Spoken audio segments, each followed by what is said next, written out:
हैदराबाद के Narsingi police station की हुदूद में वाक़ बाबू जगजीवन राम कमेटी हाल के करीब एक खौफनाक ऑटो हादसा पेश आया है जिसमें 3 अफराद जख्मी हो गए हैं। एनी शाहिदीन के मुताबिक एक तेज़ रफ्तार ऑटो रिक्शा मोड़ काटते वक्त अपना तवाज़ुन बरकरार न रख सका और सड़क के बीचों बीच कई कलाबाजियां खाते हुए उलट गया। हादसे की इत्तला मिलते ही नारसिंगी पुलिस की टीम फौरी तौर पर जाए वक़ुआ पर पहुंची और मकामी लोगों की मदद से जख्मियों को करीबी हस्पताल मुंतकिल किया, जहां उनका इलाज जारी है। इब्तिदाई तहक़ीक़ात से ये बात सामने आई है कि ड्राइवर की जानिब से हद से ज़्यादा तेज़ रफ्तारी और लापरवाही इस हादसे की बुनियादी वजह बनी, जिससे मुसाफिरों की जान खतरे में पड़ गई।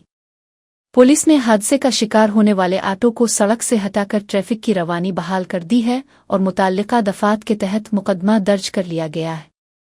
जख्मियों की हालत फ़िलहाल मुस्तहकम बताई जाती है, ताहम पुलिस ने ड्राइवर के खिलाफ गफलत बरतने पर कार्रवाई शुरू कर दी है। मकामी इंतज़ामिया ने ड्राइवरों को हिदायत दी है कि वो रिहायशी इलाकों और मोड़ पर गाड़ी की रफ्तार कम रखें ताकि ऐसे हादसात से बचा जा सके।